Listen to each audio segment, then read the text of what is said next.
कक्षा 8वीं, विषय हिंदी। पाठ 3, नाखून क्यों बढ़ते हैं, आचार्य हजारी प्रसाद द्विवेदी। इस पाठ के पिछले वीडियो में हमने यह पढ़ा था कि मनुष्य के जो नाखून होते हैं वह हर तीसरे दिन बढ़ते हैं। मनुष्य उन्हें काटता है, फिर वह बढ़ जाते हैं। जब मनुष्य जंगली था, वनमानुष था, तब उसे अपनी जीवन की रक्षा के लिए नाखून की ज़रूरत होती थी। धीरे धीरे उसने हथियार बनाए और उन हथियारों का उपयोग वह अपनी आत्मरक्षा के लिए करने लगा। तो जो मनुष्य के शरीर में जो यह नाखून है वह उसके पाशवी वृत्ति के जीवंत प्रतीक है। मनुष्य के अंदर की वह पशुता की निशानी है। नाखूनों का बढ़ना पशुत्व की निशानी है, लेकिन उन्हें काटना वह मनुष्यता की निशानी है। अब इस पाठ का शेष भाग हम अपने इस वीडियो में पढ़ेंगे।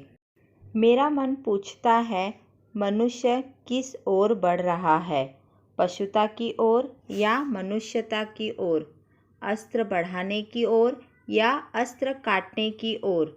मेरी निर्बोध बालिका ने मानो मनुष्य जाति से ही प्रश्न किया है, जानते हो नाखून क्यों बढ़ते हैं? यह हमारी पशुता के अवशेष हैं। मैं भी पूछता हूँ, जानते हो ये अस्त्र शस्त्र क्यों बढ़ रहे हैं? ये हमारी पशुता की निशानी है। निर्बोध का अर्थ होता है अज्ञान, जिसे किसी भी बात का ज्ञान न हो। अवशेष का अर्थ होता है बचा हुआ भाग। तो बच्चों, यहाँ पर लेखक यह कहना चाहते हैं कि एक दिन उनके मन में एक प्रश्न उठता है कि आज जो मनुष्य है वह किस ओर बढ़ रहा है, पशुता की ओर या मनुष्यता की ओर। मनुष्य आज अस्त्र शस्त्र बढ़ाने में लगा हुआ है या अस्त्र शस्त्र घटाने में लगा हुआ है। एक दिन लेखक की अज्ञान बालिका मानो मनुष्य जाति से एक प्रश्न करती है कि आखिर हमारे ये जो नाखून है यह क्यों बढ़ते हैं? क्यों? क्योंकि आज भी हमारे अंदर पशुता बची हुई है। आज हमारे समाज में बहुत सारे लोग, कई देश दूसरों को तकलीफ़ देते हैं, अस्त्र शस्त्र बना रहे हैं और उन अस्त्र शस्त्र का उपयोग दूसरों को नुकसान पहुंचाने के लिए कर रहे हैं। तो यह सब जो मनुष्य कर रहा है वह क्यों कर रहा है? क्योंकि आज भी उसके अंदर कहीं न कहीं पशुता बची हुई है। जो नाखून होते हैं वह हमारी पशुता की निशानी है और आज भी हमारे शरीर में नाखून बचा हुआ है। पशुता हमारे अंदर बची हुई है। इसी कारण आज मनुष्य जो ये अस्त्र शस्त्र बना रहे हैं यह उसी का कारण है। स्वराज होने के बाद स्वभावतः ही हमारे नेता और विचारशील नागरिक सोचने लगे हैं कि इस देश को सच्चे अर्थ में सुखी कैसे बनाया जाए। स्वराज मिलने के बाद हमारे देश के नेता और कई विचारशील नागरिक हमेशा यह सोचने लगे कि कैसे वह अपने देश को सही मायने में सुखी बनाए, अपने देश के लिए ऐसा क्या करे कि उनका देश तरक्की करे और हमारे देश में रहने वाले लोग सुखी बने। हमारी परंपरा महिमामयी और संस्कार उज्जवल हैं, क्योंकि अपने आप पर अपने आप द्वारा लगाया हुआ बंधन हमारी संस्कृति की बहुत बड़ी विशेषता है। तो बच्चों, यहाँ पर लेखक यह कहना चाहते हैं कि जो हमारे देश की परंपरा अर्थात जो ट्रेडिशन होते हैं उस पर हमें गर्व होता है। हमारे देश के जो संस्कार हैं वह एकदम उज्जवल, उज्जवल का अर्थ होता है स्वच्छ हैं। क्यों? क्योंकि हमारे देश में, हमारे समाज में लोगों ने जो संस्कार बनाए हैं, जो समाज में एक दायरा बनाया है, वह सब हमारे देश की संस्कृति की बहुत बड़ी विशेषता है।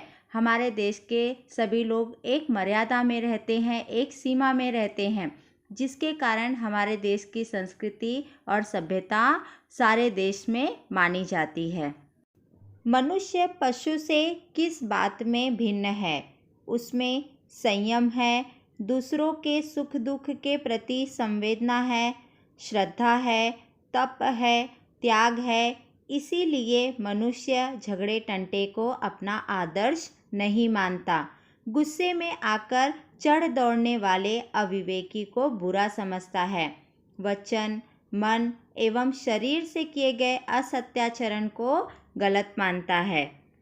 संयम का अर्थ होता है धैर्य या पेशेंस।